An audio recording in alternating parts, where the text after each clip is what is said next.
ನಿಮಗೆ ಗೊತ್ತಾ, as per National Crime Records Bureau 2023ರಲ್ಲಿ ಸುಮಾರು 1,70,000 ಜನ ಸೂಸೈಡ್ ಮಾಡ್ಕೊಂಡಿದ್ದಾರೆ. ಅದರಲ್ಲಿ 1,24,000 ಜನ ಬರೀ ಗಂಡಸರೇ. ಅಂದ್ರೆ ಪ್ರತಿ 4 ಸುಸೈಡ್ಗಳಲ್ಲಿ 3 ಸುಸೈಡ್ಗಳು ಗಂಡಸರದೇ ಆಗಿದೆ. ಸೊ ಈ ರೀತಿ ಮೆನ್ಸ್ ಮೆಂಟಲ್ ಹೆಲ್ತ್ ಫ್ಯಾಕ್ಟ್ಸ್ ತಿಳ್ಕೊಳ್ಳಕ್ಕೆ ಈ ವಿಡಿಯೋನ ಕೊನೆವರೆಗೂ ನೋಡಿ. ಒಂಟಿತನ, ದೀರ್ಘಕಾಲದ ಒಂಟಿತನ ಗಂಡಸರಲ್ಲಿ ದಿನಕ್ಕೆ ಸುಮಾರು 15 ಸಿಗರೆಟ್ ಸೇದುವಷ್ಟು ಆರೋಗ್ಯದ ಮೇಲೆ ದುಷ್ಪರಿಣಾಮ ಬೀರುತ್ತಂತೆ. ಗಂಡಸರು ಅಳ್ತಾರಂತೆ, ಆದ್ರೆ ಎಲ್ರ ಮುಂದೆ ಅಳಕ್ಕೆ ಇಷ್ಟಪಡಲ್ವಂತೆ. ಯಾಕಂದ್ರೆ ಈ ಸಮಾಜ ಅವ್ರನ್ನ ತುಂಬಾ ವೀಕ್ ಅಂತ ಅನ್ಕೊಳ್ತಾರೆ ಅಂತ.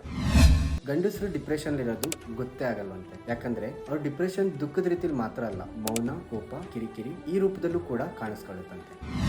ಚಿಕ್ಕ ಪುಟ್ಟ ಜ್ವರಕ್ಕೂ ಡಾಕ್ಟರ್ ಹತ್ರ ಹೋಗೋ ಗಂಡಸು ಅವ್ನ ಮನಸ್ಸಿನಲ್ಲಿರೋ ನೋವು ಹೇಳ್ಕೊಳಕ್ಕೆ ಯಾರ ಹತ್ರನೂ ಹೋಗಲ್ವಂತೆ. ಅದರಲ್ಲಿ ಸುಮಾರು 60% ಅವ್ರ ಫೀಲಿಂಗ್ಸ್ ನ ಹೇಳ್ಕೊಳಕ್ಕೆ ಯಾರು ಇಲ್ಲ ಅಂತ ಅನ್ಕೊಳ್ತಾರೆ. ಒಂದ್ ವೇಳೆ ಅವ್ನು ಓಪನ್ ಅಪ್ ಆಗ್ಬೇಕಂದ್ರೂ ಕೂಡ ಯಾರೋ ಸ್ಟ್ರೇಂಜರ್ ಜೊತೆ ಓಪನ್ ಅಪ್ ಆಗ್ತಾರಂತೆ. ಯಾಕಂದ್ರೆ ದೇ ಫೀಲ್ ಸೇಫ್. ಈ ಕ್ವೆಶನ್ ಗರ್ಲ್ಸ್ಗೆ, ನಿಮ್ ತಂದೆ, ಅಣ್ಣ, ತಮ್ಮ, boyfriend or just friend, ಇವ್ರ ಲೈಫ್ ಅಲ್ಲಿ ಏನಾಗ್ತಿದೆ ಅನ್ನೋದು ನಿಮಗೆ ಗೊತ್ತಾ? ಗೊತ್ತಿಲ್ಲ ಅಂದ್ರೆ ಒಂದ್ಸಲಿ ಕೇಳಿ ನೋಡಿ. Most probably I am fine, I am good ಅಂತಾರೆ. ಬಟ್ ಸ್ಟಿಲ್ ಒಂದ್ಸಲಿ ಕೇಳಿ ನೋಡಿ.